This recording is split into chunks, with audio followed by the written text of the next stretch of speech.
Hey everyone, this is the Love of Cinema podcast. We like to talk movies. If you like to talk movies too, you come to the right place.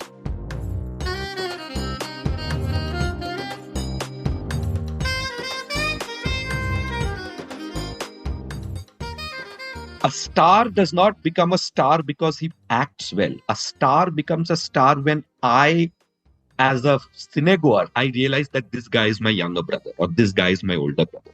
So while there was a Zanjeer before this, while there was a Majboor before this, that the point where Amitabh Bachchan stands up and says that कि मैं आज भी फेंके हुए पैसे नहीं उठाता, that's when people of the country said, I want to become like him, or he is my man.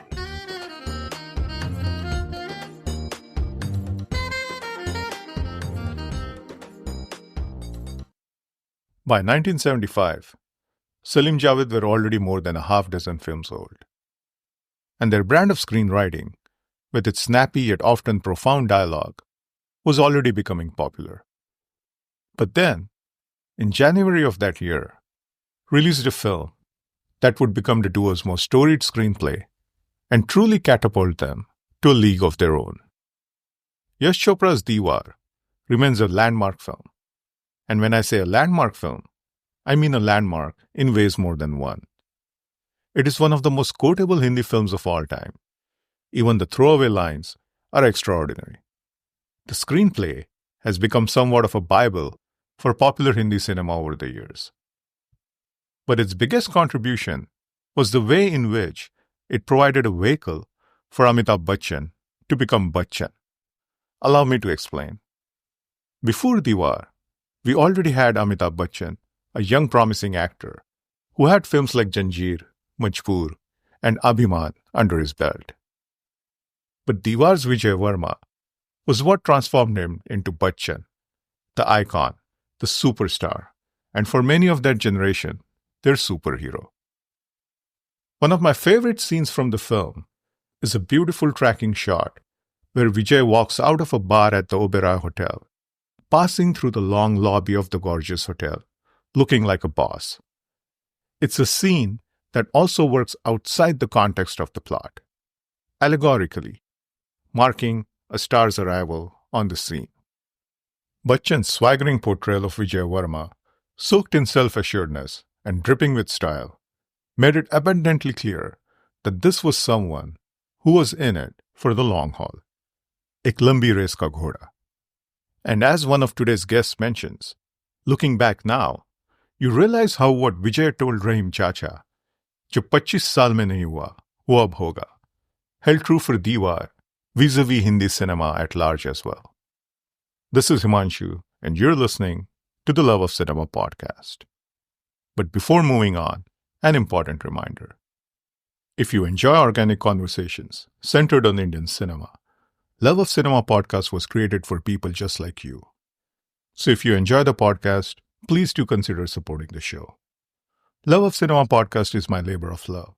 And with every episode, I've attempted to create something that cinephiles will continue to find value, not just today, but over time as well. If you find value in the conversations on the pod, please do consider supporting the show. Your support will help me continue creating content with shelf life for fans of Indian cinema everywhere. You'll find the link to support the show in the show notes. You can also support the show directly from the podcast website. It's fast, it's easy, and your support is greatly appreciated. Coming back to today's episode, Deewaar turns 50 this week, and I'm delighted to have Bachchan superfans Alok Sharma, Diptakirti Chaudhuri, and Shiva Krishnamurthy back on the podcast to look back on this all-timer.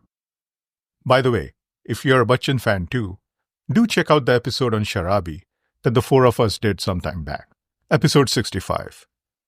On this episode, we tried to unpack what makes Deewaar an all-timer. We chatted about how Salim-Javed wrote great lines, not just for Bachchan, but for almost the entire cast. How Bachchan had an inkling that this film could be something from the very moment he heard the script, and how Deewaar was a pivotal film in the careers of Yash Chopra, Salim-Javed, and Bachchan. We also talked about many other lesser-known aspects and anecdotes, like how Salim Khan sought inspiration from Karan of Mahabharat and an incident from the life of Turkey's founding father Ataturk in creating the motif of Billa number 786. Deewaar at 50. Here goes. So, guys, Deewaar, 50 years. Film that is widely considered the gold standard in screenwriting for popular Hindi cinema. It's a screenplay that has been mined by generations of screenwriters. It's a screenplay that is a gold mine of quotable lines, throwaway lines. Shall we start by talking a little bit about the legacy of the film and why Deewaar still today remains the flagship Salim-Javed script, so to speak? If I could start, but I should probably first do a bragging alert and say that I actually have Birla number 786 tattooed on my arm. So, Are you serious, sure? yes. Oh, wow. Okay. I can show it to you there. It Oh, is. man. That is amazing. Yeah. So yeah, this tattoo I got about 8-10 saal pehle.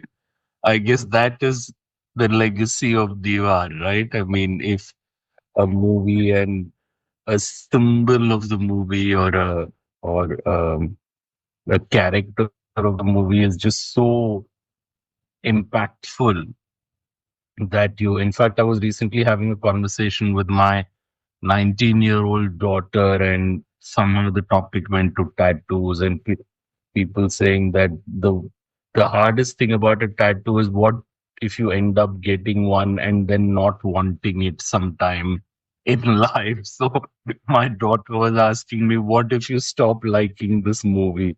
What will happen? I said, that won't happen. Not going to happen in this lifetime. So it's not going to happen. And in the unlikely event of its happening, it would still be a cool tattoo because it's the movie and the fact that it has such a such a an interesting device is and it's profound and and prosaic at the same time. You know, it's just so it can be deeply meaningful at one level and it can be maybe slightly supercilious at the other. But yeah, that's one legacy.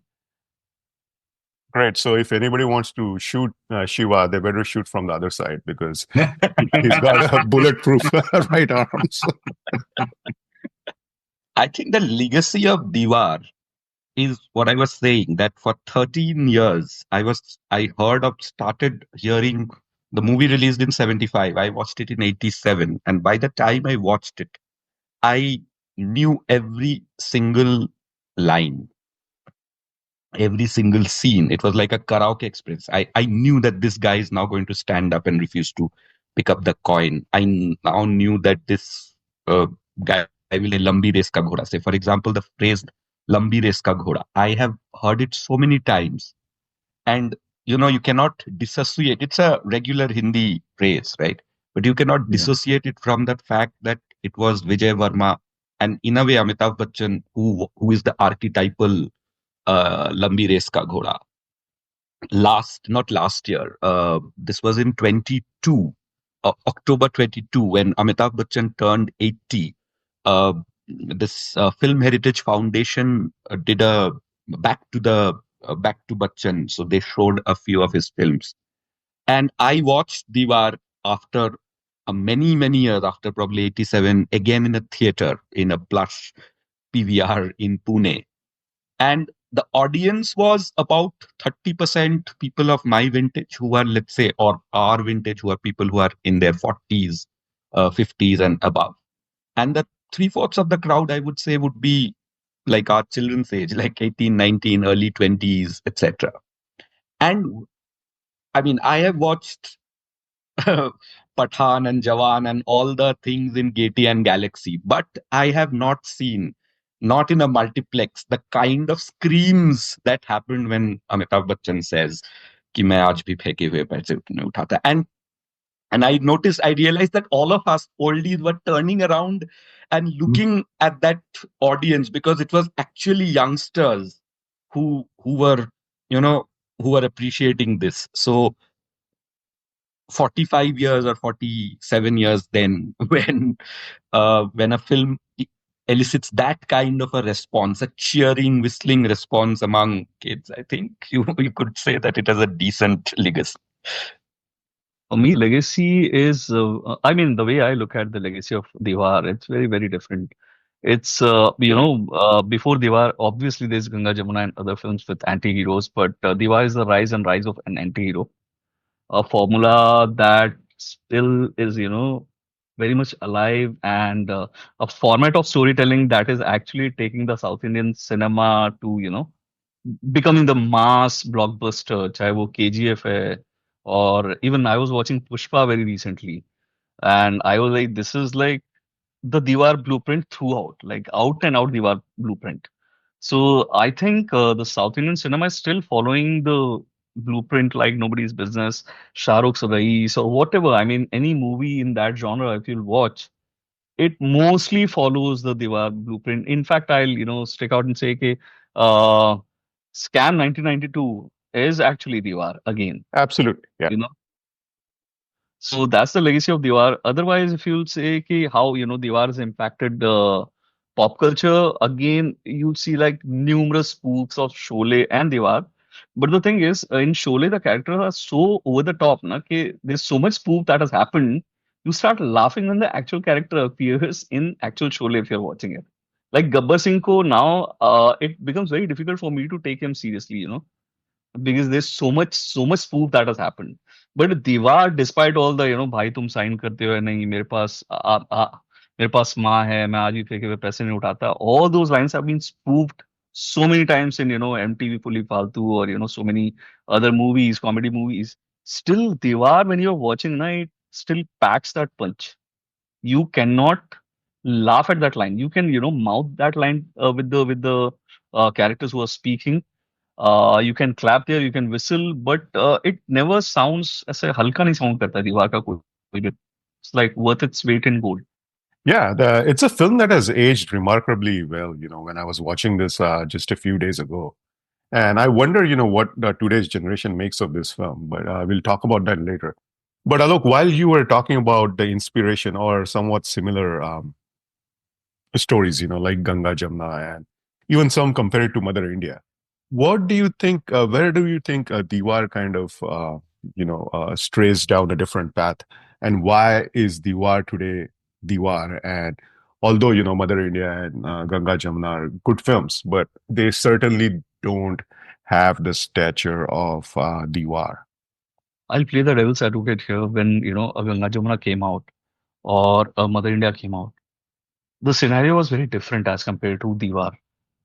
Deewaar came out, and by 1982, 83, television was there, and then you started watching Deewaar time and again on Doordarshan and other places, and there were VHS, so you had more access to Deewaar. And like we were discussing how we would rent these Bachchan movies along with the VHS players and watch them again and again. So the recall value became stronger and stronger with Deewaar. And also, it's a very well-made film. Like, if you'll watch Ganga Jamuna, even Ganga Jamuna is like really well-made. And I watched pretty recently. I watched it like 5 years ago. And I was shocked at the quality of that film and the writing of that film and the amount of hard work that has gone into Ganga Jamuna. But I don't remember renting out a Ganga Jamuna VHS. I don't even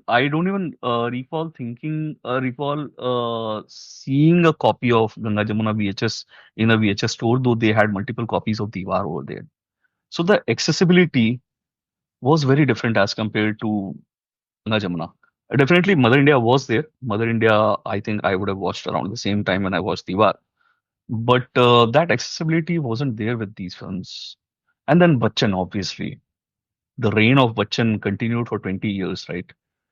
And also, this is the rise of Bachchan. Like, if you remember, there was Zanjeer, and then there was Majboor, I think, 74. And then comes Sholay, Deewaar, and Zameer this year, along with Chupke Chupke. This is like cementing the legacy of Bachchan along with the film.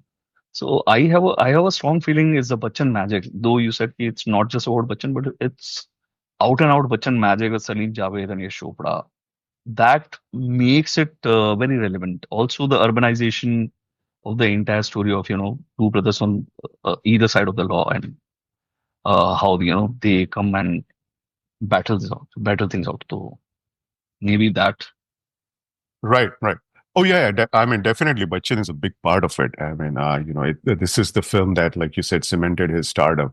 And the more I read about the film and the more anecdotes that I discovered about this film, I also got the feeling that Bachchan at this time was like it was like 100%. His drive was like 100%. Like he from the day that Salim Javed narrated the script to him, I think he knew that there was something to this film, and I thought that this was his golden ticket. I think that he kind of realized it somewhere. Of course, maybe he didn't, realize the real scope of it. When what the film has become today. But I think he knew that he was onto something, and if he did that well, and if everything clicked, this movie would be something really big. See, just adding on to what Alok said, that it is the coming together of the perfect storm. There was this Amitabh Bachchan who is this generational talent, and nobody had really figured out what to do with him.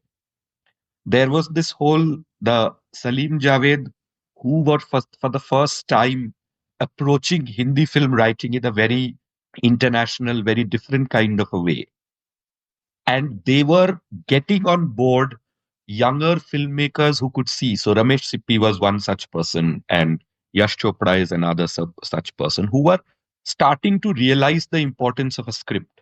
Yash Chopra had said that he made Joshile just before this, and Yeah. despite the perfect mix of stars, music, everything, it did not work because he said, I did not have a script. I mean, I did not really know how the film would start, have a middle, and end.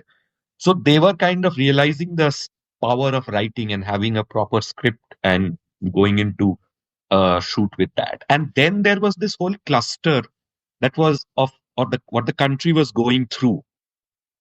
The power of that unemployed young man, which was both Ravi and Vijay. And Ravi follows the conventional path, which was a dream path, because you get a government job and you are become extremely successful at it. That's very aspirational for the youth of that time. And of course, you have Vijay, who gets into aspiration of like a different thing altogether. The aspiration, the identification of that unemployed youth taking those dream paths or nightmare paths, whatever you want to call it, was significantly more than, let's say, what happened in Mother India or Ganga Jamuna. Well made films, they are great performances, very powerful stories, and all of that. But a star does not become a star because he acts well. A star becomes a star when as a cinegoer, I realize that this guy is my younger brother or this guy is my older brother. So while there was a Zanjeer before this, while there was a Majboor before this, that the point where Amitabh Bachchan stands up and says that कि मैं आज भी फेंके हुए पैसे नहीं उठाता, that's when people of the country said, I want to become like him, or he is my man, whatever, brother, younger brother, elder brother, hero, whatever you call it. It became that relationship. It became a personal relationship, and that continued for whatever 20 years till the 87, 88. Amitabh Bachchan was making like pretty bad films, but people were still going back to that Vijay Varma Deewaar and said, no, this is my boy. Yeah, I mean, Deewaar definitely bought him like a pass for many of the things that he would do later on in the next decade. And of course, there are many other great films that Bachchan did. But let's dig a little deeper into the writing because, like Dipta said earlier, this is as much as Bachchan film as much as it is a Salim Javed film, and it is probably Salim Javed's best film. I think a lot of people would say that this is their best script. And so I wanted to talk about the iconic lines and the dialogue, and there are many reasons why I think they have become iconic, over the years. But and I've mentioned this on the podcast before. I think I might have spoken about it when we did the Sharabi episode as well. Or when I did the Kader Khan episode a little earlier with Sukanya Verma. But I'm a big fan of dialogue, that jumps out from the screen as something that can be characteristically identified with the writer. So, lines which you can easily imagine in your head, hearing in the writer's voice. So this holds true for a lot of the Kader Khan and Bachchan films, so Mukaddar Ka Sikandar and Sharabi are the obvious examples there. The biggest example that I can think of is Bachchan's, monologue before O Satire, in Mukaddar Ka Name Sikandar. I sab. mean, you can just see Kader Khan on screen there because it's like, it's almost like, you have put Bachchan's face with AI on top of Kader Khan there. Because those are such lines that, you can just see Kader Khan saying those lines. Same thing here. I think, for example, when Davar, asks Vijay, तुम समझते हो कि तुम ये काम अकेले कर सकते हो? And Vijay shoots back, जी नहीं, मैं जानता हूँ, मैं ये काम अकेले कर सकता हूँ. And that is so Javed Akhtar, I mean, if you think about it, you Actually, can I'd really say like, that is so Salim. If you see Salim Khan's interviews, yeah. that is the kind of he comes back with such quips. Oh, yes, More than Javed. definitely. Yeah, yeah. So They Salim both Khan has had that. that certain cockiness, that really comes through. And, I'm just guessing that, since most of the dialogues were written by Javed Akhtar, so I'm just Javed Akhtar, guessing that this is, it could very well be Salim Khan. But you can just see that, right? I mean, you can totally see that, like circa 70s Javed Akhtar, walking up to some producers' office and saying something like that. Well, the audacity with which they went ahead and asked for the money that nobody could have thought of. That shows मैं आज भी फेंके हुए पैसे नहीं उठाता. Coming from one of those meetings, ये लो जो चाहिए ले जाओ. Some producer would have thrown some money, and one of them would have hit. Because now they have Zanjeer and everything behind them, so they're like, "Hey, abhi to we'll do whatever we want to do." But yeah, See, that I that think there is a very interesting story of where Javed Akhtar and Salim Khan had still, they knew each other, but they hadn't become partners. And a writer called Javed sub to whatever his office. And he used to, this is very interesting because he lived in uh, Bandra, somewhere near Bandra. And he walked all the way to Parel to meet this writer. And then this writer offered him a deal to basically ghostwrite his script. So Javed Akhtar would write, not get any credit. He would get a few thousand rupees. For reference, he was getting like 500 rupees here and some 500 rupees there. That was his earning. And this was probably 5,000 rupees a month kind of a thing to ghostwrite this thing. And he said no and he came out. And he realized that, damn, I'll have to walk all the way back to Bandra because I don't even have money for, the bus fare. Because he had somehow hoped that I will get a job here, I will get whatever, and I'll have money to, take a bus or an auto or whatever back to Bandra. And he said that I now realize that the big problem of refusing or becoming principled and not doing ghostwriting is that I have to now walk back a couple of hours from Parel to Bandra. So, this fire is Deewaar. Amitabh Bachchan has said that I was being rejected by people who were working under me in Calcutta. He was earning some 2,000-3,000 rupees and he had a company flat, company car. So, and he came from a very good college, very good background. He was like literally the creme de la creme of India at that point in time, working in a trading firm in India's largest city and all of that.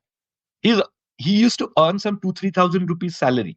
And he had people who were working under him for maybe 500, 700, 800. And those were the salaries of people who were saying, ki, nahi, ye tum ye lamba chehra leke kahan aa gaye ho, and you are not going to get the thing.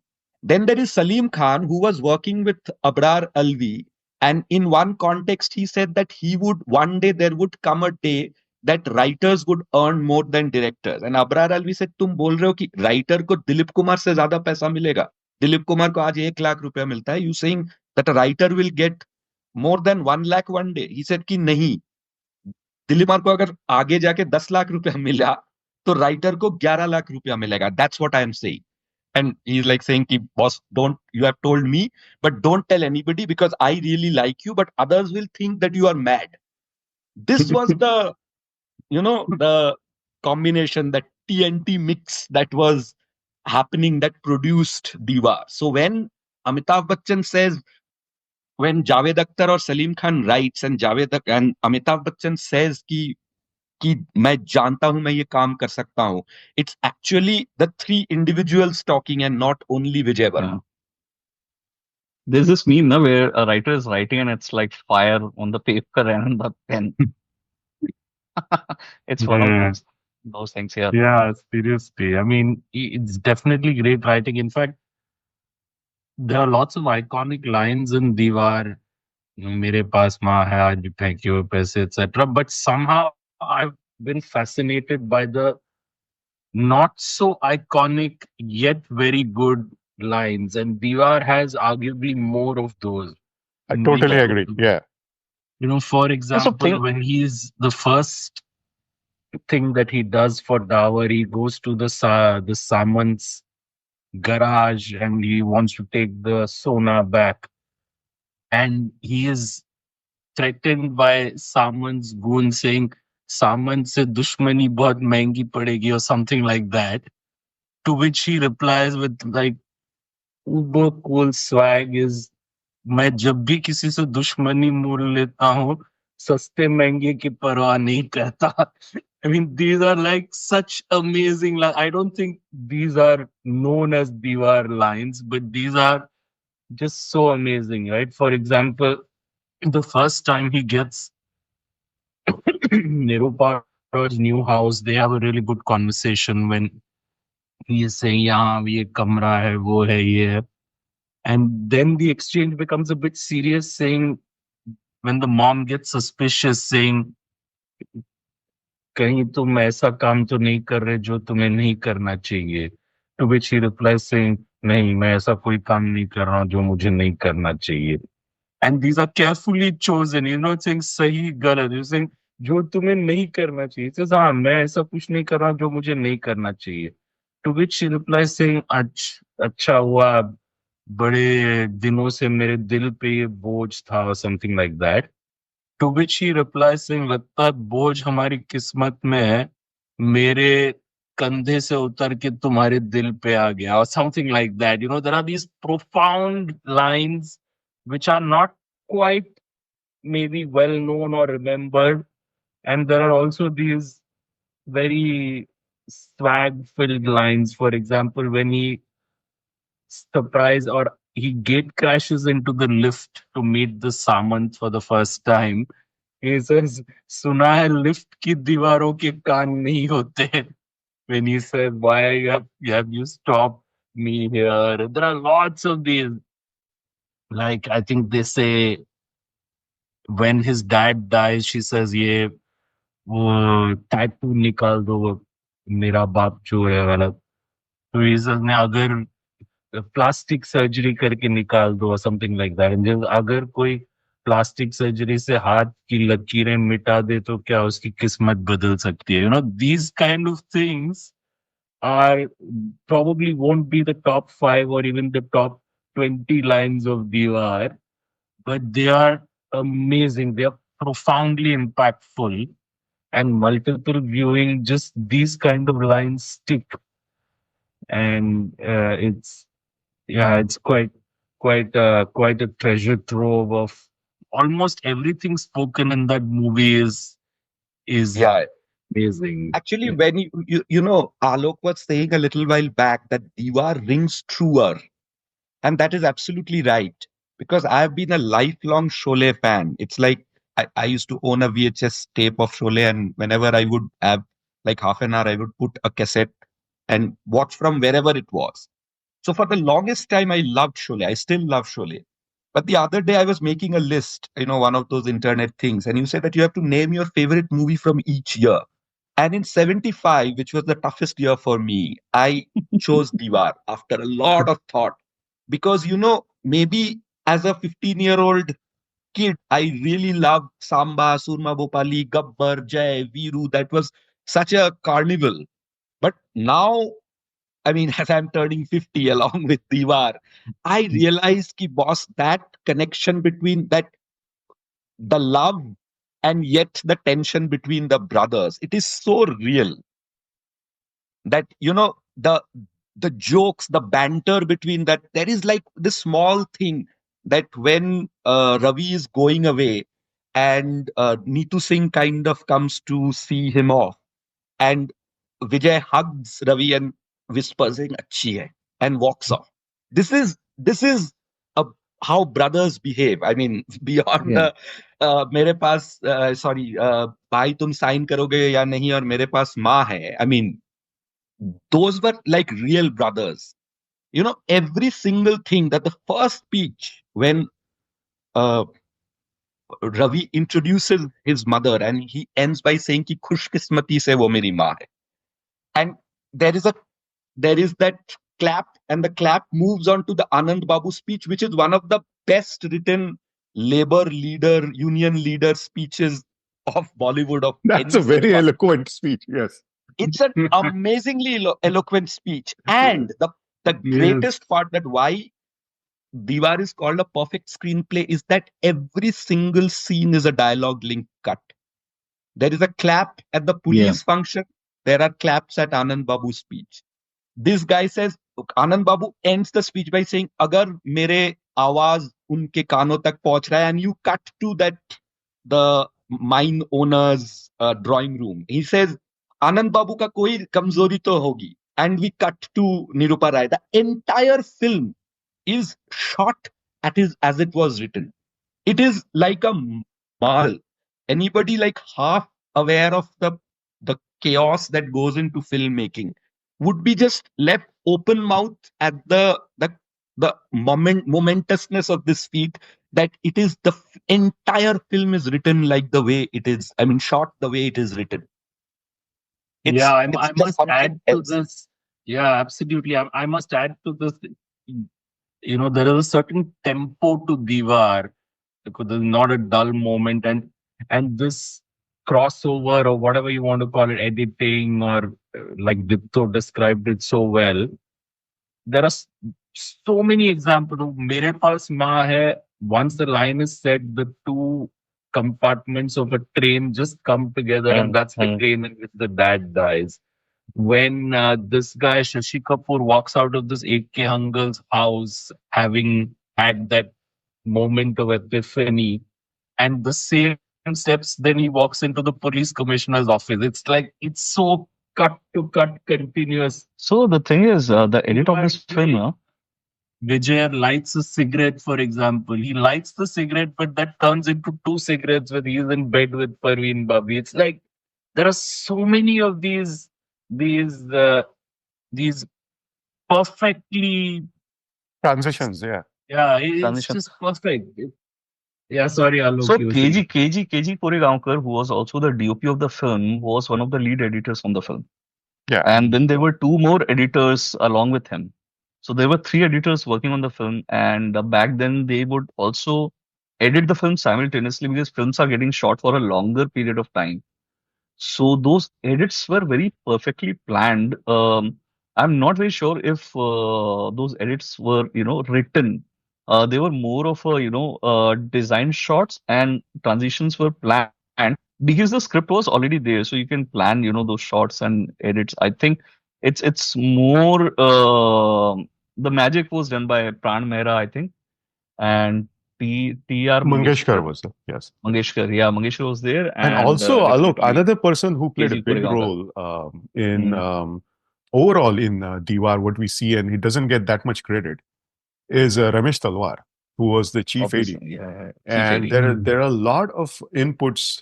This is, I've learned this all over the years, so I didn't know this, but there are a lot of like, apparently, even the boot polish scene at outside Gaylord, that was pretty much ghost directed by Ramesh Talwar. Yeah. And there is another scene which is a favorite of mine when Bachchan, lights the funeral pyre of his Funeral of his father. father, Yeah, Pyro's father, and the left and hand. Yeah, with the left hand. And so that's the with the thing, left right? I hand. mean, the tradition is that you usually chita ko agni दाएं हाथ से देते, right? Right, But right hand se dete hain. in this Tattoo is scene, on the left hand, so yeah. exactly. So it was Bachchan and Ramesh Talwar's idea that, they wanted the tattoo to make an appearance in that scene, because they wanted that to hit like a ton of bricks. And it does. And so they decided to go with that left hand. So a lot of people, like you said, and Pran Mera too, and KG, Yeah. of course. But just going back to what Shiva was saying about, and he, I think, used the right word, the lines are profound. Because They're even, profound, and also if you see, Salim-Javed existed before Deewaar. Amitabh Bachchan existed before Deewaar. Yeah. There is a Zanjeer that exists before Deewaar. yeah, But Deewaar is like the origin story of the superheroes. yeah, From here, Amitabh Bachchan is Amitabh Bachchan now, right? You cannot touch him now. And this is like the Bombay ka Bachchan, right? From here, he's always Bombay ka Bachchan. yeah, Salim-Javed are the Salim-Javed now. You cannot touch Salim-Javed. Yash Chopra, though he had directed some amazing films before Deewaar, but post Deewaar, he becomes the Yash Chopra. So it's like a origin story of these superheroes. And it builds Bachchan's mythos so well that in Kalia, if Bachchan says, ये हार मैं चुरा के लाऊंगा, you know क्यों ले आएगा? If Bachchan says, ये मैं कर सकता हूँ, you know वो कर सकता है. Because दीवार में उसने दिखा दिया, सब करके दिखा दिया है. if he says it is going to do it. If he says he can do it, you are sold on the idea कि बच्चन ने बोल दिया ना करेगा तो हो जाएगा ना. अभी क्या कोई स्ट्रेस ही नहीं है. छोट-छोट चीज होंगी बीच में, बट बिकॉज़ दीवार में when he says Peter इस दरवाजे की चाबी मेरी जेब में है, that is where he's making the promise. We haven't seen Bachchan doing anything like this before this scene, or any hero doing this thing कि मैं दरवाजे की चाबी मेरी जेब में है, अब जिसको चाहिए वो आके ले जाए, right? And the scene has been copied so many times in so many ways. In fact, there's this amazing comic book that came out in '94. It has the same scene exactly. Even the villain is called Peter. It's called 786. Okay, it is a comic book about a Billa number 786. Right. Wow. Story happens on a dockyard, and उसमें ये पूरा sequence है, और वो Peter के साथ मतलब बहुत वायलेंट कॉमिक में तो बहुत वायलेंस होता है कि उसको बॉम्ब लगा के उसके कान वान में बॉम्ब लगा के उड़ा देता है उसको, तो वो सब होता है. But the thing is the comic is called 786. Title पे वो बिल्ला है 786 का. डॉकयार्ड में कहानी हो रही, बॉम्बे बेस्ड कहानी है. देयर आर पेजेस जो सीधा दीवार से उठा के कॉमिक्स में यूज किया है. So the legacy of Deewaar, like you're saying, and the origin of these three superheroes and the creation of the Bachchan myth. If he said something, he'll do it. After that, you never question any of Bachchan's films and all the tall claims that he makes.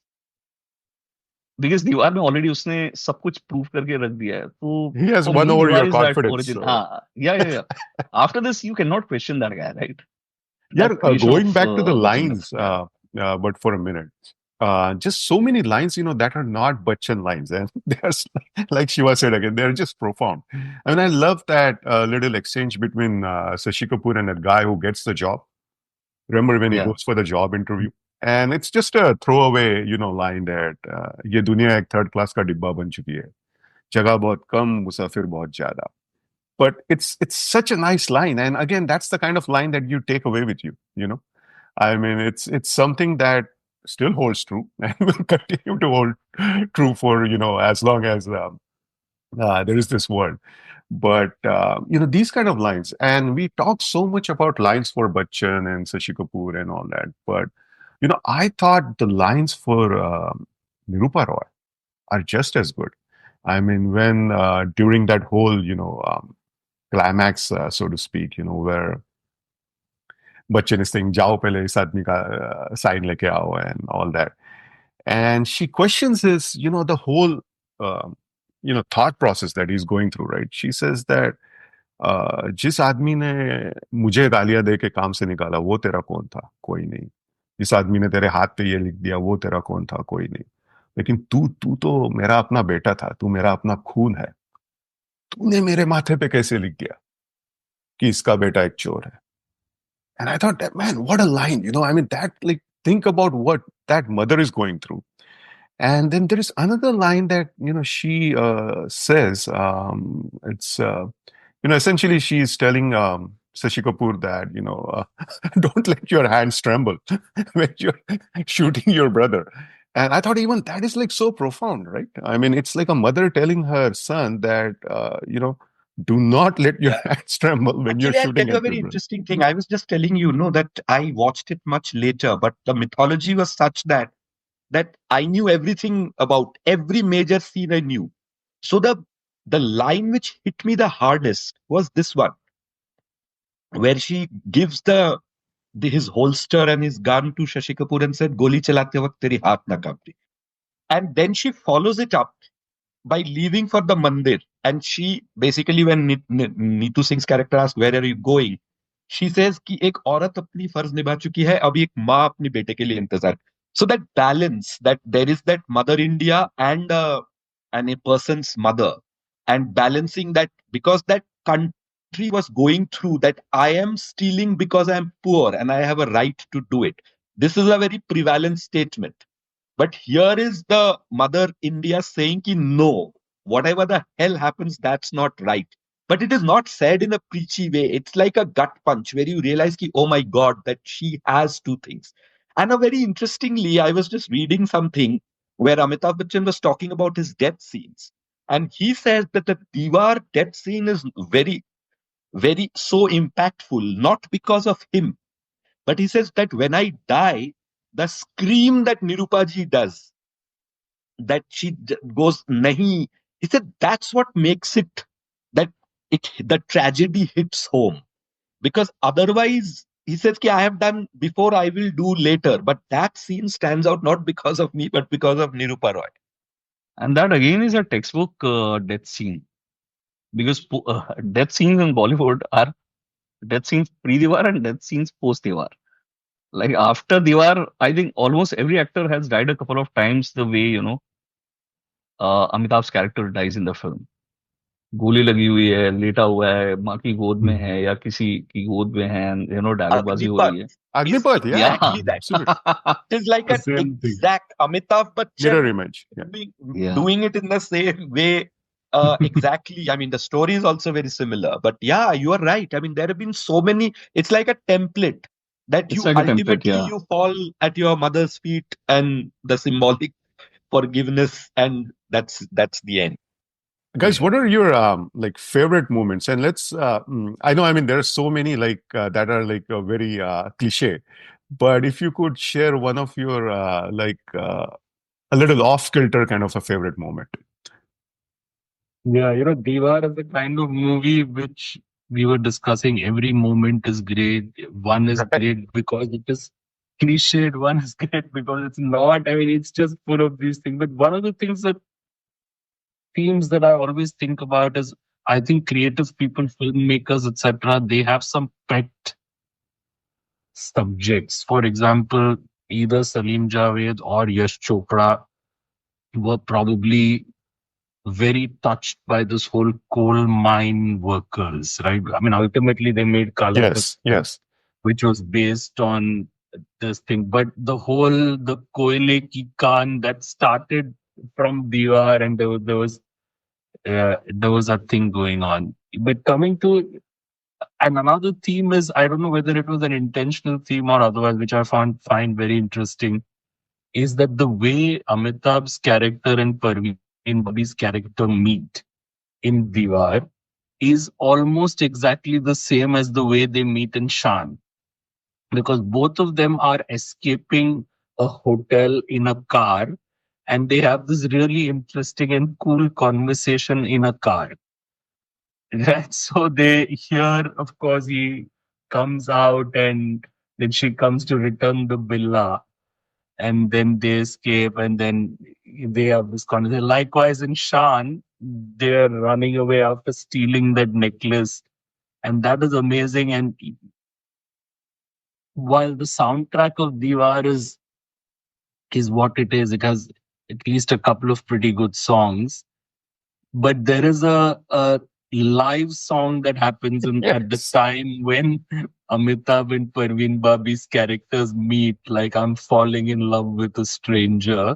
I think even that is well thought through because firstly it captures, it's all shot at the Oberoi, I think, in It is. Nariman Point. Yes, yes. And it just captures that 70s Bombay vibe, that, live music being performed of a fairly good quality, if we may say that. And the wordings of that song capture the mood of the moment, the vibe of the times. And of course, these characters meet, and again, they are very interesting. Kaun kis liye pee raha hai and all that. कोई इसलिए P रहा है कि आज दिन भर काम किया थक गए, कोई इसलिए पी रहा है कि आज कुछ नहीं किया बोर हो गए, and then मैं किस लिए पी रहा हूँ, and then तुम्हें किसी का इंतजार है, and then I think it's at 10:30 or 10:29 the time, Yeah, yeah. जिन्हें मेरा इंतजार है वो बाहर मेरा इंतजार कर रहे हैं. So That scene is great. I love that scene. And that's amazing. It's so good, and the way they come out and then they talk in the car. And Shan also, although I must confess or admit that the conversation in Shan is actually better because it's आपके हाथ की तारी है, आवाज की तारी, अंदाज की तारी, but it's a bit unrealistic. It's not the way people would speak, but the way they speak here in Deewaar, you feel okay. You could be having this conversation. It's that's certainly one of the offbeat or relatively offbeat sequences that comes to my mind. Yeah. yeah, I love that scene actually. That old Oberoi Sheraton scene. I mean, I love these kind of like Mumbai moments, especially like from 70s and 80s. And I think Yes. this hotel was relatively new at that point in 75, probably it's like 2-3 years old. And there's a great tracking shot, I remember, where we see Bachchan walking out after that Yeah. a song. Yeah. And, he walks past Cafe Royal with its legendary, chandeliers, which were quite famous in the 70s, apparently. And through the front lobby towards the front door.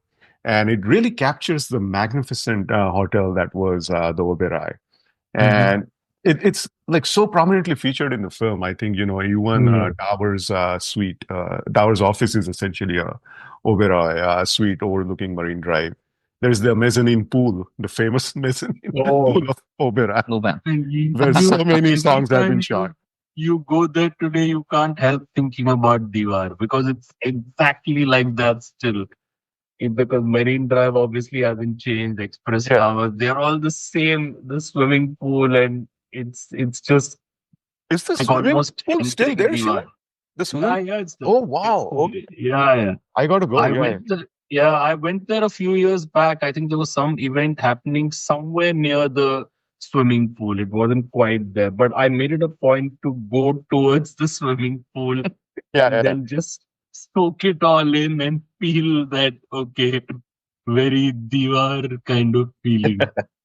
Actually, now that you mentioned that Marine Drive and that curve of the road, I was in Sri Lanka a couple of weeks back. And I mean, if you guys don't know, my mother is a big movie buff.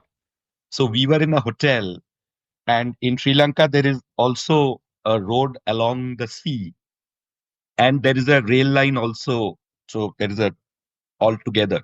So I was standing there and I was thinking of Diwar in my mind, and my mom entered the room and she said, "मुझे आपका सौदा मंजूर है."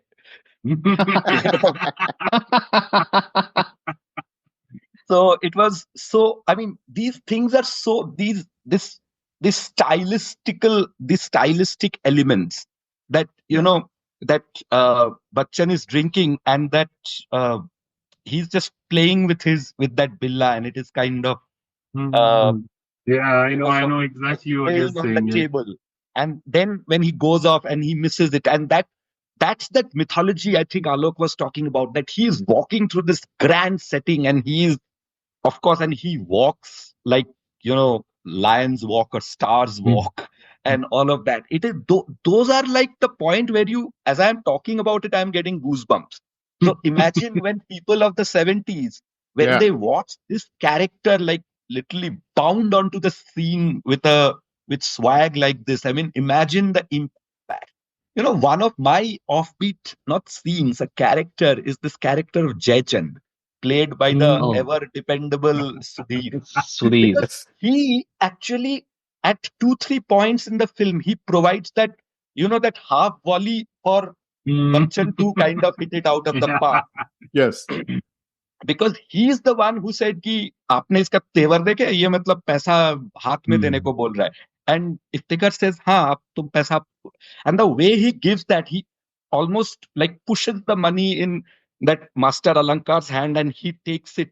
There is that scene. And then Amitabh Bachchan, when he has inherited Dawar's business, basically, Dawar and Sudhir have a conversation outside, and he says कि तुम्हें याद है वो लड़का, ये विजय वही लड़का है. And that's the point where Amitabh Bachchan puts his feet on the table and he is the king of all he surveys. And then again he comes back to reveal that Ravi is actually Vijay's brother, and that pretty much triggers the climax. So Sudhir is one of those off-kilter characters, but he Yes. has that larger-than-life presence in that film. I mean, he's probably the Sambha of Deewaar. The only scene we were talking about, the Oberoi swimming pool, probably the only scene where he doesn't bowl a half volley, I will tell you, is that when they're in the swimming pool and he says, माना कि तुमने एक बार सामंत को मात दे दिया, पर तुम सामंत को नहीं जानते, वो बहुत खतरनाक आदमी or something. And Dawa actually agrees with him. He says, हाँ, जयचंद ठीक कहता है or something. वो बिना छानबीन किए किसी को काम नहीं देता. After which he comes back with this idea of sending the informer. And Dipta and I have had this conversation. I've always been curious about saying that this Darpan who ends up going and working with Samant, and then he comes everywhere with Samant, including the time when Parveen Babi gets killed, right? So I'm wondering what happened.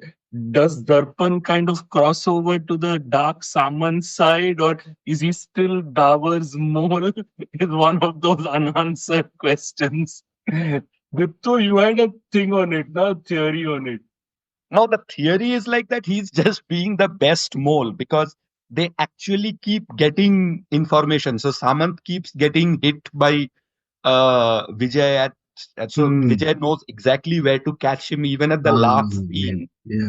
Uh, Correct. that is again a very Hollywood scene. The villain is in bed and and he like literally is thrown off the thing while it happens. So I mean, my theory is that Darpan is still doing his job. The other character, of course, I mean, the other like scene, I mean, amazing dialogue which Rahim Chacha provides the thing, which is to say, जो 25 साल में नहीं हुआ वो अब होगा. अगले साल एक और Yes. कूली मवालियों को पैसा हफ्ता देने से इनकार करने वाला है. That film, that line is about the film. That is Deewaar. Yes, Right, exactly. That 25 साल में, that it's literally not 25, maybe 28 years after independence. But that is how Hindi cinema changed with Deewaar. That's Yeah. right. In fact, that whole The coolie that gets bashed by Peter is Satyadev Dubey.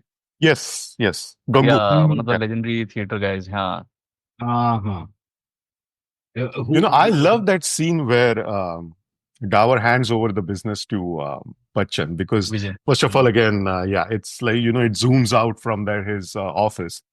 And there is a nice little nod to where this kid has come from, right? I mean, he's now putting his boots on the table and he was shining their boots, when he was a kid.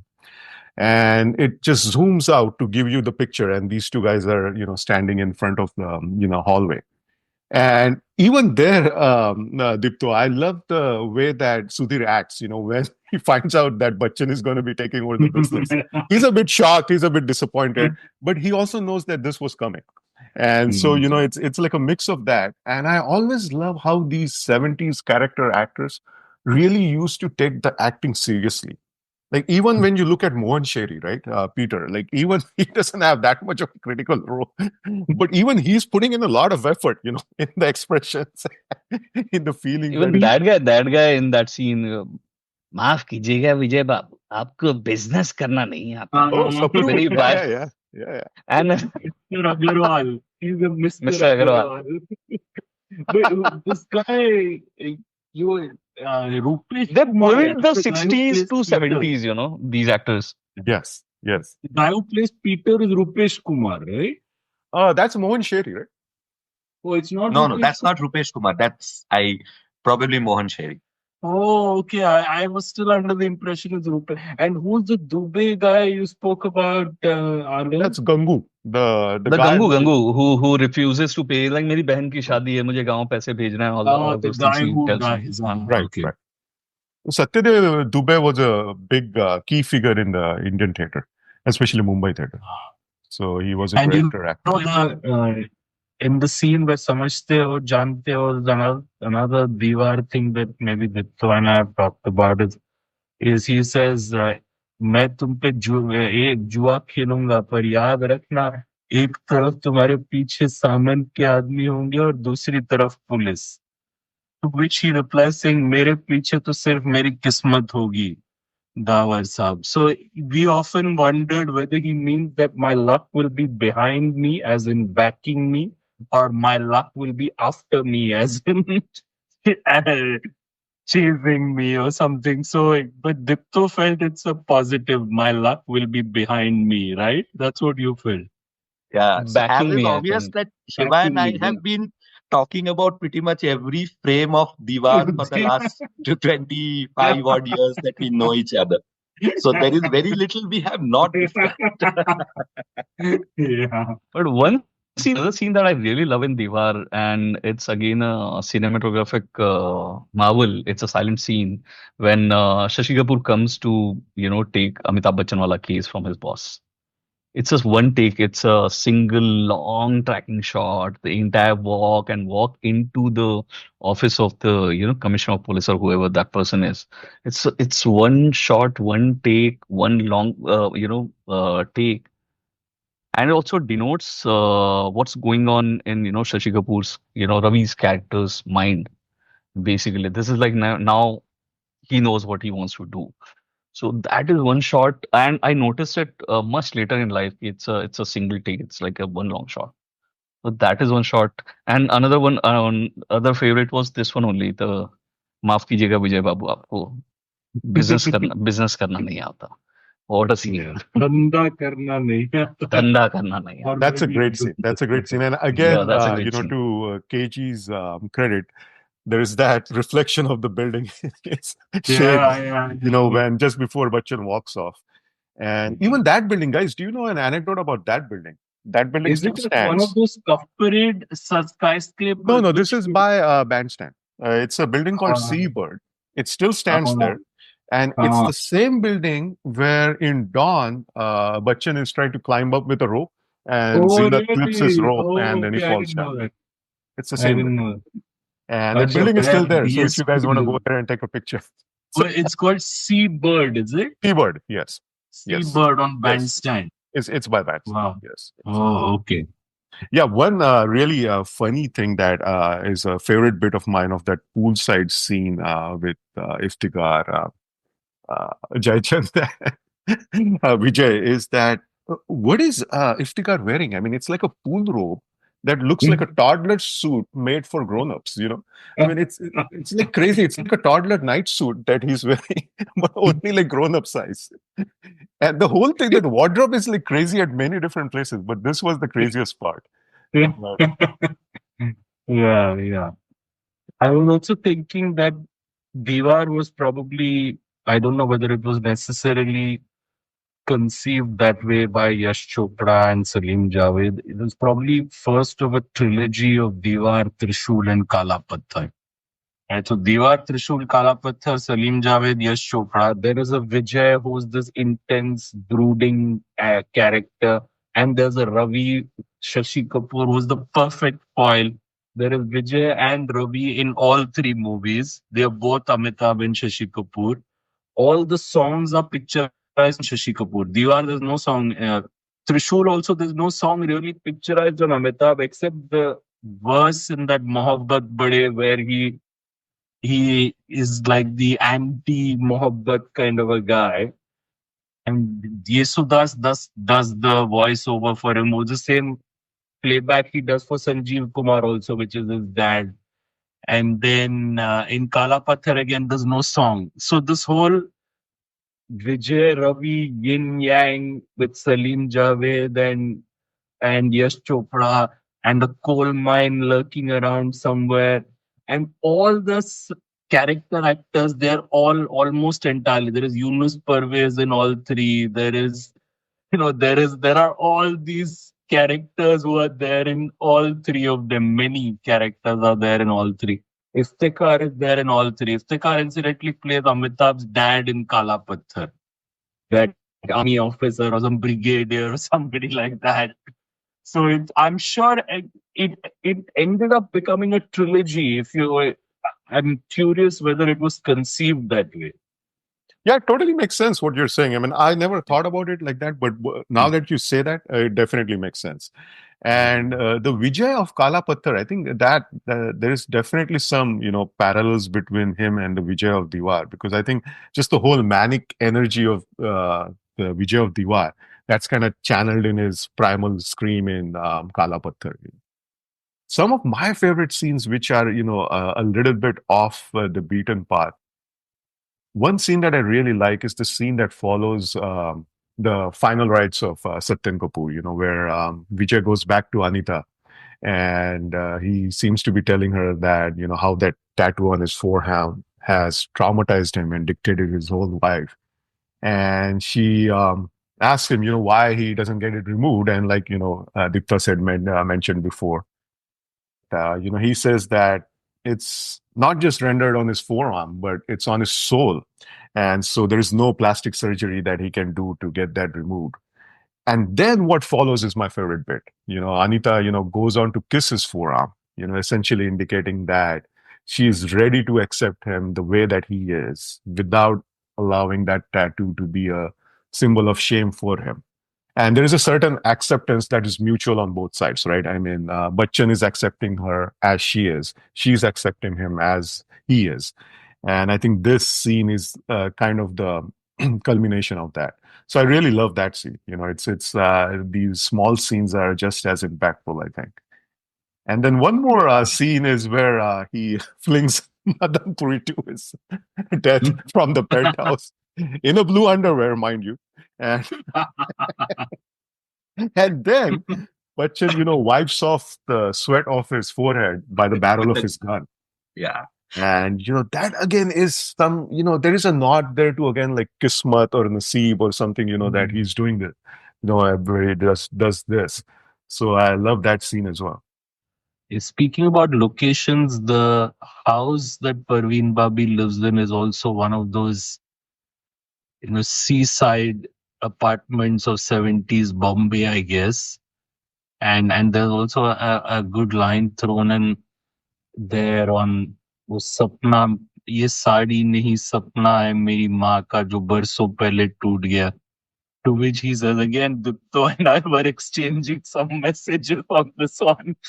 Like, सपने भी समंदर की लहरों की तरह की चट्टानों से टकरा के बिखर जाते हैं, or something like that. It's just a casual thing, but said in a very meaningful way. And it so happens that they're saying this in a house by the sea. And was that also seabird or no? That I'm not sure. I mean, the interiors, I don't know if that was from the same. Yeah, but that is obviously where the scene that you talked about plays out in that house after the cremation of his dad. Some other anecdotes, that. This is a great anecdote. This is my favorite, actually. So the whole story behind, Salim Khan's inspiration for the Billa number 786. So during World War One, Mustafa Ataturk, the founding father of Turkey, was in command of the Turkish forces. And during battle, he was hit by a shrapnel just above his heart, but a watch in his breast pocket saved his life. And that historical nugget was the inspiration for Salim Khan to come up with something that, that Vijay is also saved by something. And that Wow. eventually happened to be his brass stock ID badge. So Wow. it's a very interesting anecdote that I always loved about this movie. Yeah, I didn't know that. Dipto, did you know about this? No, I actually I found out later when I met uh, Salim Khan for a short interview about my book. He mentioned that his one of his most abiding inspirations in general, not only for Deewaar, is Ramayana and Mahabharata. And he said, "Yeah, I have taken lots of things, and that 786 Billa and the character of Vijay Varma is Karn, because here is this tragic hero who gains a power and then he loses it at the most important battle of his life. Yeah, So that amazing. is and then he loses his final battle, right? So he That's said that, crazy, actually. Mm. yeah, so it's an amazing way that how you take a a mythology, which is part of all our lives, literally, uh, which he now merges with a World War story, and it becomes this, like the scene that you remember 40 years later, that he's struggling to get Yeah, to that because he knows that he's going to lose now. yes, One yes. of the, another amazing thing, which is amazing about Bollywood as well as amazing about Amitabh Bachchan, given his passion, that whole sequence of Ballard Estate where he's running and Shashi Kapoor is chasing was shot over a 7-10 day period. I don't remember. And every night he used to fly in from Bangalore where he was shooting for Sholay. So during the day, he would shoot for Sholay, take an evening flight, land in Bombay, go to Ballard Estate, shoot through the night that very strenuous running scenes, and take a morning flight back to Bangalore to shoot for Sholay. Wow. That was the level of adrenaline, passion, Right. physicality, mentality, Mm. whatever was coming. Because I think you started by saying that, you know, uh, that he knew that his time had come, and he knew that this is the script of a lifetime, and he had those, he was on his way up because he had done Zanjeer, he had done Majboor, but he also knew that those would not be enough to hold him in Bollywood. So he literally, like, gave it his all. Amitabh Bachchan is not one person who talks about his craft a lot. He Mm. tends to gloss over. He says, "Oh, it was very good written. It was the director was very good. My co-stars were very good." He tends to gloss over the fact, but it is unimaginable the physicality he brought to this role. Uh, that it is impossible. Typically when we talk about the thespians, they usually talk about method acting where they shut out things. They are in a certain space.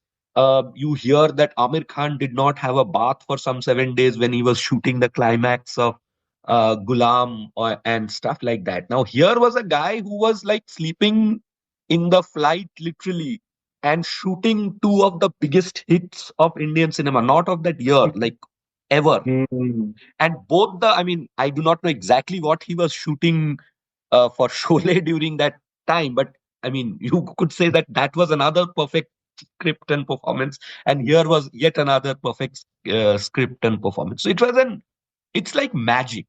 You cannot Yeah, it's explain this by unreal. any logical thing. It's just unreal. In fact, talking about anecdotes, shooting, etc., one of the strange things about the sequence in which wo Aaj Khush To Bahut Hoge is that Amitabh gets out of the van. It is night. Got to go to the temple, but he's wearing sunglasses. It's a bit strange that he gets out of his van wearing sunglasses when it is clearly very dark outside. And I don't know whether this is true or it's a urban legend that I believe that the shoot was supposed to happen during the day, but Amitabh just sat in that van. He didn't know how to perform this scene. So he was just sitting inside the van, wondering how to do. Maybe he was nervous. He didn't feel confident enough to step out of the van for long enough that it became dark. And but he still stepped out wearing his sunglasses. I mean, it sounds plausible, but yeah. I think there is some truth to it because from what I have read and heard is that he was obsessed with that particular scene. And the reason for that, again, is that, like Dipta was saying, and I was saying earlier, that, he was so driven with this film. And he thought that this is such a key scene. So the whole Mandir scene, that he asked Yash Chopra to shoot it in sync sound and not dub it in post production. Because his reasoning was that he has put in so much effort in evoking the required emotion for the scene. And he did that after like long discussions with Salim-Javed around the tone and the emotional ebb and flow of the scene. So he thought that, there is no way that he's going to be able to recreate that in dubbing. So he said, let's just go with sync sound. And so if you listen carefully, there are a lot of sounds of like trolley and all that that you're able to hear in that scene. And even the final scene where he dies, even that is sync sound because I think he did the same thing there because he really kind of channeled his, emotional energy into it. And even in that scene, you can hear a lot of like a live recording sounds. Yeah, Actually, that's a momentous scene in a different way because that was probably the first, and I mean, there might have been others later, that where someone is angry with God, it's like almost taunting him, saying that, are you even powerful? That here is this woman who's given her entire life for you. If you are not able to save her, are you even God? It's like that standard, that this is the core belief of atheism, that if, if there is an omniscient, present God who wants uh, good for the entire universe, then why is there evil?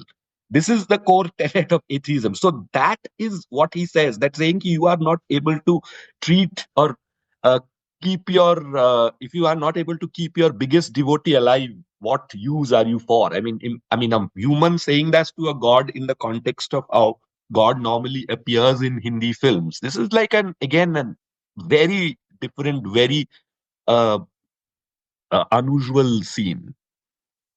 And very much in tune with like Javed Akhtar's worldview, I think, in terms of his take on God and atheism and that. See, actually, there is always, even, I mean, later in Sholay, there is this whole play acting with God that, Viru pretends he's Shivji, and then they have this I mean, that was a completely different mood, but they are a lot more, I mean, in at least these two very close by things, they were often, I mean, had a frivolous slash real slash uh, sort of a relationship, unusual relationship of their characters with God.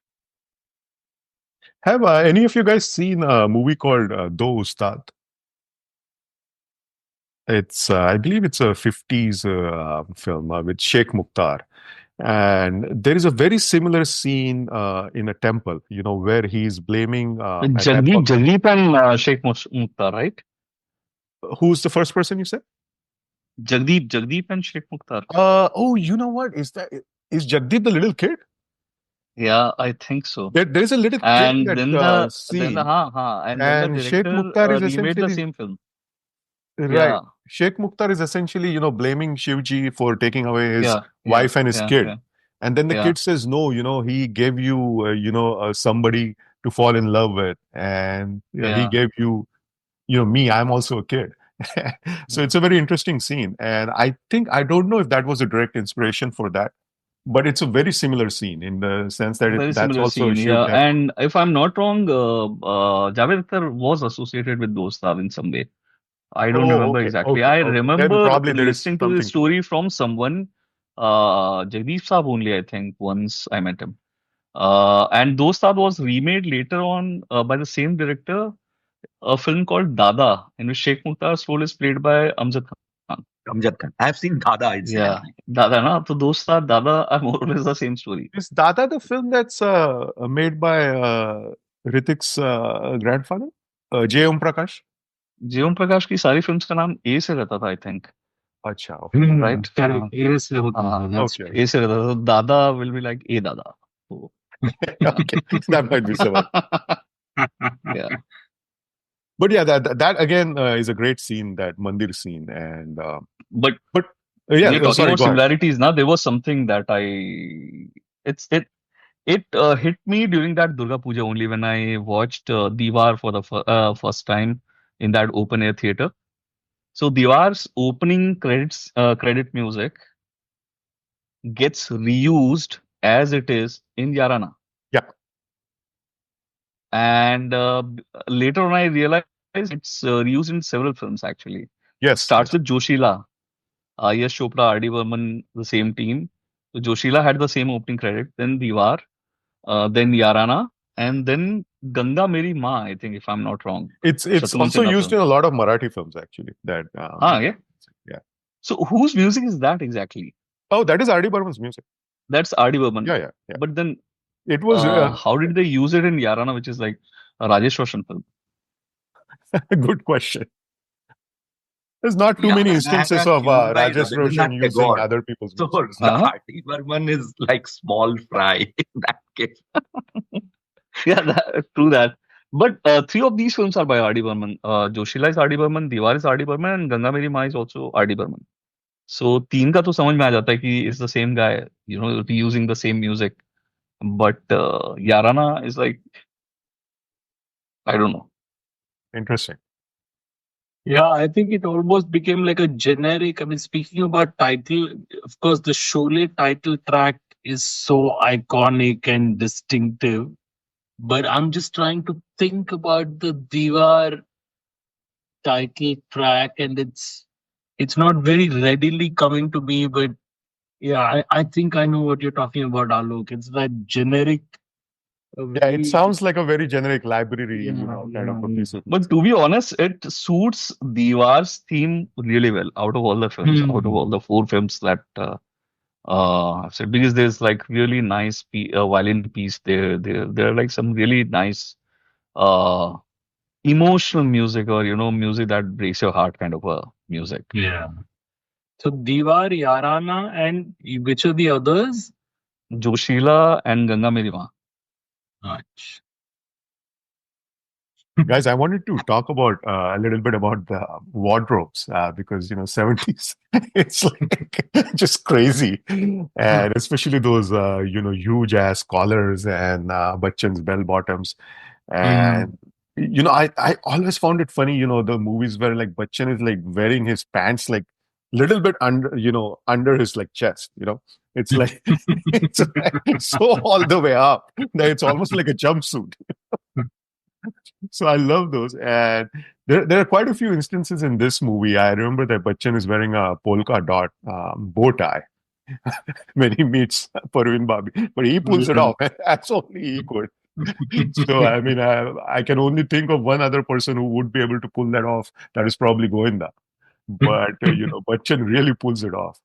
And then we talked about Iftikhar's toddler night suit, but there is also that Iftikhar's red blazer with oversized black bow tie, at the celebration party after Vijay has successfully played Samant. And it's just crazy. I mean, now that you look at it, I mean, obviously this was all in vogue at that time. But it's crazy, even what Madan Puri is wearing when he appears first time, like on the docks. It's like a crazy sports jacket. And it has like a matching bow tie. So it's such a trip to see all the different, stylistic elements. Actually, one of the very interesting things which became hugely popular was the way Amitabh knotted his shirt. And that was actually an unintended fashion because somebody just made the wardrobe got it wrong and they made the shirt a little long. I have always wondered that how wrong do you have to get to make Amitabh's shirt longer than what it needs to be. But that's how it is. So he is actually the only coolie among all the dockyard coolies who knots it that way, and that made it obviously to the poster, and it became, I mean, other than that also it became a craze. I mean, one of the very few imperfections in Diwar is that you will realize that the blue of Rahim Chacha and Vijay are a slightly different shade Shade. from the rest of Mm. the coolies blue, the blue of the uniform. So yeah, that was probably cut from a slightly different tarn. And guys, Yeah. what do you make of Bachchan's performance as a whole? So let's, it's very difficult to compartmentalize like this, but Bachchan has this aura, right? And if you're able to like just take that, and keep it aside and just think about his performance as a anti-hero, like Alok was saying earlier, what do you make about the way that he did the anti-hero act since then, and also how he did that, in comparison to the various other anti-hero acts before him? I think he was born to do Deevar. Hmm. It was his Mm. If destiny. he had to do one film, I mean, if one actor is supposed to do one film, nothing fits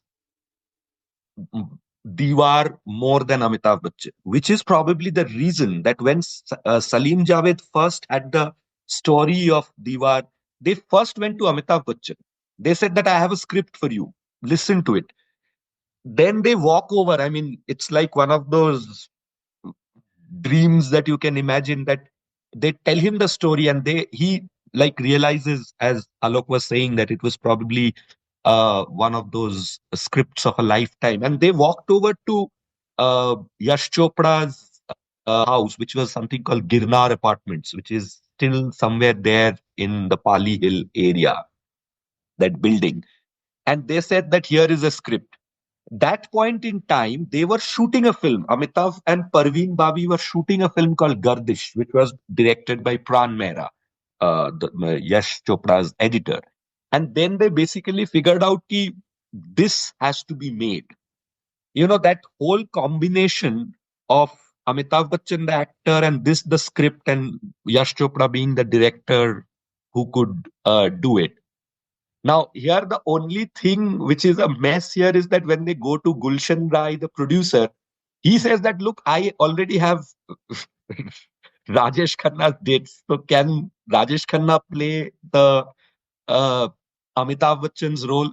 So which Salim Javed then kind of dissuades him, and they get Shashi Kapoor into it. But this whole thing makes me like almost convinced that this is like the role he was born to do. It's like I mean, performance of a lifetime does not even begin to describe what he did in that role.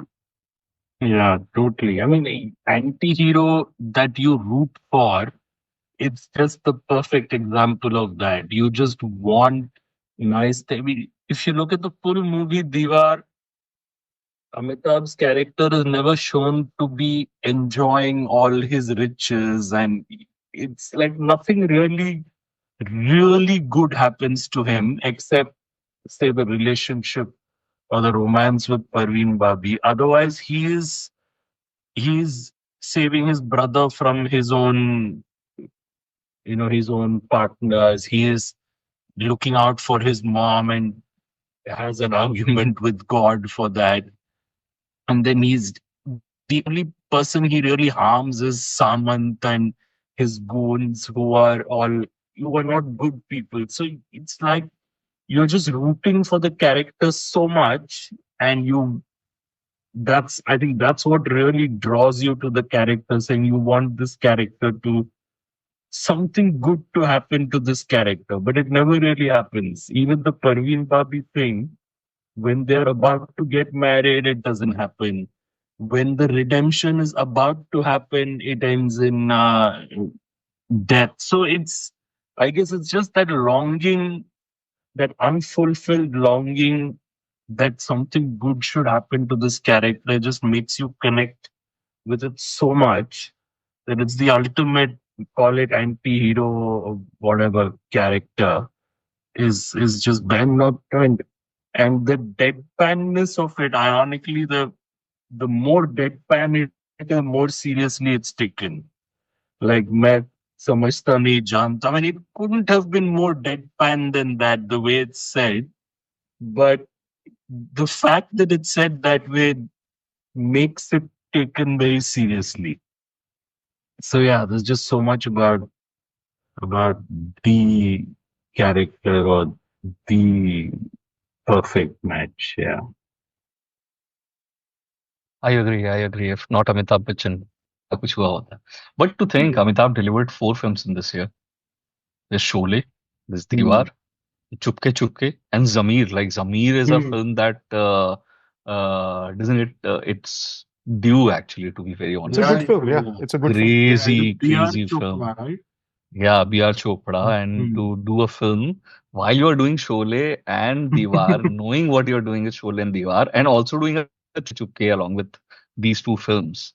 It's a gutsy move to sign a film like Zamir and do it. And then Amitabh Bachchan loses Filmfare to Sanjeev Kumar. Yeah, yeah. It's Yeah. only one. It's one of those only awards that you are lost. Yeah. And He Sanjeev pretty Kumar much was like won everything nominated. He had double nomination. Andhi One for also. Sholay and Andhi. Yeah. And he won it for Andhi. It was like a crazy thing. No? Matlab, within a year, you also have The Andhi. only 2 awards Diwar lost were Amitabh Bachchan for Best Actor and Nirupa Roy for Best Supporting Actress. Best supporting actress. Yeah. Both are good performances. And Both are the supporting amazing actress- performances, like performances of a lifetime, actually. Yeah, absolutely. And Supporting actress went to whom? Nadira and Julie. Julie, Oh. yes. Oh my god. But that is also like sometimes like it's like Scorsese winning for The Departed. कि okay, अब दे देना चाहिए. Like for their You know, lifetime. there are yeah. times sometimes you have to, hand it over to someone like Nadira कि यार, you deserve it for everything that you've done so far. So that's quite understandable. But I think Yash Chopra won. Best film was Deewaar. I think 7 filmfares. I remember the poster with like 7 filmfares. Deewaar का एक poster हुआ Story, करता था. screenplay, dialogue. Dialogues, Three. So the best next direction. film- Shashi Kapoor won. So the Yeah.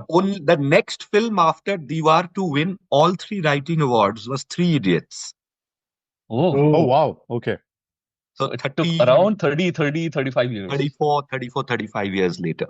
Story, screenplay, dialogue, all 3 went to Diwar and then Three Idiots. It's kind of crazy that Salim-Javed never did that trifecta ever again. I mean, that's kind of hard to believe, right? So in Also, Deewaar was. one of their late 70s, sorry, Alok, one of their late 70s interviews, they were, I think, to Filmfare itself, they said that we are too big and to cut us down to size, our films are reviewed poorly, we never get any awards. Right, they did say that, yes. And all of that. Which, I mean, actually here is a good time to talk about the terrible, terrible reviews Deewaar got when it released. The Hindustan Times reviews, which was like probably half of a column, went on and on about that how much the film talks about, how much the film is about Haji Mastan and if Bollywood in the film industry is glorifying Don and all of that. So it was like maybe 2/3 of the interview was about, the review was about that is Deewaar based on Haji Mastan's life, and if yes, is it the right thing? The Filmfare gave it 1 star, and I mean, I would encourage all of you. It's available online. Read the review and see what you can make sense of it. It's almost like gibberish. The title of the review was "They Hijacked the Matron," and it got 1 star. Who's the critic? At that point in time, it was probably S.M. Banaji, but I'm not sure. Okay. You'll probably have to check That this time, out. actually, in the English press, it was very Yes, yeah. fashionable to criticize Bollywood because it was just considered a popular cinema. Like it's not artsy enough and stuff. So even Sholay got a terrible review. Sholay Sholay was probably got banned 1.5 left, right, and stars. center. Yeah. Sholay, though, there are still reviews already online where people have critics have banned Sholay like nobody's business. I think it says a lot about the critics over the time. And then it says about these. Even now, Yeah, manga will be proud. some things Yeah. haven't changed. But yeah, I mean, I'm looking for that review now, Dipta. I'll I send find it it to the like group. please do, please do. I have it somewhere. Just about that parallel between Haji Mastan and Vijay's character, I really don't think there is much to it besides that fact that both of them start on the docks. And So there is a very interesting story about that. So Haji Mastan started by doing smuggling inside the docks, but it was very small time. So there, he knew somebody who said that if you can get these watches and transistors out of the thing, so he used to basically hide it in his pocket or inside his trousers or something and take it out. And he used to get money by selling it, or maybe a few tens of rupees. But his salary, which was some 10-15 rupees at that point in time, became like, let's say, 50 rupees. So he became a sort of a leader of the goons. And there was a gang led by a guy coincidentally called Sher Khan, who used to extort hafta from the coolies. And somehow Haji Mastan, because he was considered a bit of a, at that point in time, he was not Haji, he was just Mastan Mirza. He said that maybe I should do something about it. So he convinced 10 able bodied coolies, uh, became armed with rods and stuff. And this Sher Khan, the Pathan gang, they were so confident that about their uh, that their fear was deep in the coolies' mind. They were just few, maybe 4-5 of them hanging around there. And Haji Mastan and his army coolies beat them to an inch of their lives and basically ended that monopoly or whatever the extortion racket that this Sher Khan and his gang was doing. And Haji Mastan, or rather Mastan Mirza, became a larger than life player in the Bombay docks. Then from electronics, he started doing gold. Then from gold, he started doing liquor because Bombay was had a had prohibition all through the 50s and 60s. So that was the part that is. And incidentally, Benami, he owned the largest garage in Bombay at one point in time. So when Shashi Kapoor, Ravi's boss, is introducing Vijay Verma to him, he says कि ये कुछ ही दिनों में बम्बई का सबसे बड़ा garage का मालिक बन गया है. And that's when the penny drops and Ravi realizes he's talking. So that Mumbai ka sabse bada garage is a Haji Mastan legacy. Allegory. There was this guy called Bakhia something. Sukur Narayan Bakhia also. There was this gangster, some Bakhia guy. उस पे काफी pulp novels भी उस time में लिखा हुआ है. Like Surendra Mohan Pathak had written a trilogy of novels called Bakhia Puran. So that Bakhia guy was basically Madan Puri's character was based on this Bakhia guy. And Haji Quli Mastan and Bakhia had like this rivalry going on over the dockyards. या इधर कुछ दिन पहले docs में एक मामूली कुली था पर आजकल बम्बई के सबसे बड़े गैरेज का मालिक है. Yeah. We didn't speak about Neetu Singh at all, man. Actually, Neetu Singh, I was thinking of her when Shiva was talking about the similarities of the trilogy. Neetu Singh is that serious working woman who is replicated in, let's say, Rakhi and Hema Malini in Trishul, and then again Rakhi and Neetu Singh, Parveen Babi. Neetu Singh is also there in Kalapathar. And Neetu Singh is in Kalapathar where she is selling those tabis and all. Yeah. Correct. So Neetu Singh and Parveen Babi are those, actually Neetu Singh less so in Deewaar, but Parveen Babi is that working woman who is just going about her job, so to speak, and she is falling in love with the and all the women in this trilogy, by the way, are working women. That's a very interesting observation. yes, There are multiple female characters of 70s popular Hindi cinema. actually a Salim-Javed hallmark. If you go back to Sitar Gita, Andaz, then later Shakti, all these films, the heroine is a working woman, irrespective. I mean, Shakti, she is Even a singer. Sholay, she runs Sholay, Tanga. she is Tange wali. and all these places, they are in their own ways, they are going about their life almost independently. And they're The also always the Yunus most Parvez. sorted than their male Ah. counterparts. Yeah, yeah. Yeah. Yunus Parvez also is there in all three, incidentally. Yeah. He is that Bhandari of Trishul and that engineer of Kanapatta and of course Rahim Chacha of Diwar. One thing, guys, we didn't talk about that I always found interesting is what do you guys make of that whole scene with A.K. Hangal and Dulhari, the Chandar's parents? It clears the vagueness that Shashi Kapoor has in his mind, right? कि चोरी चाहे एक रोटी की हो, चाहे बड़ी चोरी हो, छोटी चोरी हो, कोई भी रीजन हो उसके पीछे, चोरी तो चोरी होती है, जुर्म तो जुर्म होता है. तो अगर आपने उसको गोली मार दी तो मार दी. Basically I am a teacher and I couldn't teach that to my son, and that clears the confusion that Shashi Kapoor has. It's almost Gita ka gyan, Arjun getting Gita ka gyan and then going after his own brother. No, I was saying the scene itself might have been, I don't know, questionable, but its place in the full movie is not, like Alok says. It has a very important place in the overall story. Story, right? Yeah, yeah. Sri Raghavan had said that this is one of his favorite movies because it's one of those link scenes. When it is happening, you are wondering why is it here, and then in the last moment, the penny drops, and Shashi Kapoor leaves that room and he walks into battle, so to speak. And that Gita connection is made later. That when Neetu Singh has a very Yeah. pivotal line saying कि जब कृष्ण भगवान से यही सवाल पूछा था तो उसने क्या कहा था, it's Yeah, that's amazing. it. Yeah. It's very subtly done, and it Then later on, apart underlined from the also. Yeah. lines, actually there are so many small things, because when Amitabh meets Madan Puri for the first time in that lift, he takes that note from him while he's holding a cigar in his hand. So that cigar really comes close to Amitabh's face and it goes away. And later, when he discovers Parveen Babi's dead body and there is a cigar, that connection he makes, Yeah. that this cigar belongs to.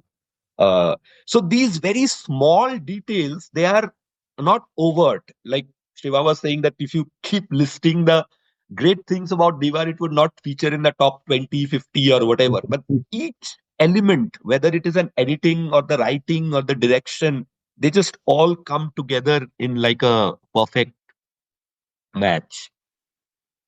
Yeah, it's magic. It's just magic. Yeah. All right, guys. And finally, where does it sit in your top five Bachchan? It sits at number one. It has to sit at number one. It's probably my top five Hindi movies, if not the number one Hindi movie so far. I mean, for me, it's a no Yeah. contest. Yeah, definitely. I mean, I'm also a big fan of Dawn, but it's hard to put Diwar out of any top five. It's just it Actually, is. there is this, there's so many throwaway lines. Like we were talking about Lambi Race Ka Ghoda, that there is this another very almost insignificant line where at the first scene at the mandir, Nirupa Roy is giving the prasad, and Amitav makes a face, and Shashi Kapoor says, "अरे यार रोज का झंझट भैया भाई माँ प्रसाद समझ के दे रही है तुम मिठाई समझ के खा लो दिस प्रसाद समझ के दे रही है मिठाई समझ के खा लो I have lost count of the number of times I have heard it in some context or the other where you have to take something unpalatable. That, again, this is probably number 78 in the list of the Deewaar Top things when you dialogues. think of Diwar. Yeah. Yeah, For me, Diwar is but top five for sure, but I'll still put Dawn over Diwar, because Dawn I can watch anytime from anywhere and I can have fun. Diwar is an intense watch. It asks you to sit down and watch the complete thing in one go. Though Diwar has many mini movie moments, but still Diwar demands a complete, attention. Sholay and Dawn are fun films, like Dipta said, Carnival. Even I have fun with those films. I always say I'll always say Dawn is something that I can watch any number of time, anytime. Uh, so Dawn remains number one Amitabh Bachchan movie, number one Amitabh Bachchan Salim Javed movie for me. But yeah, Deewaar is number one in a very different category.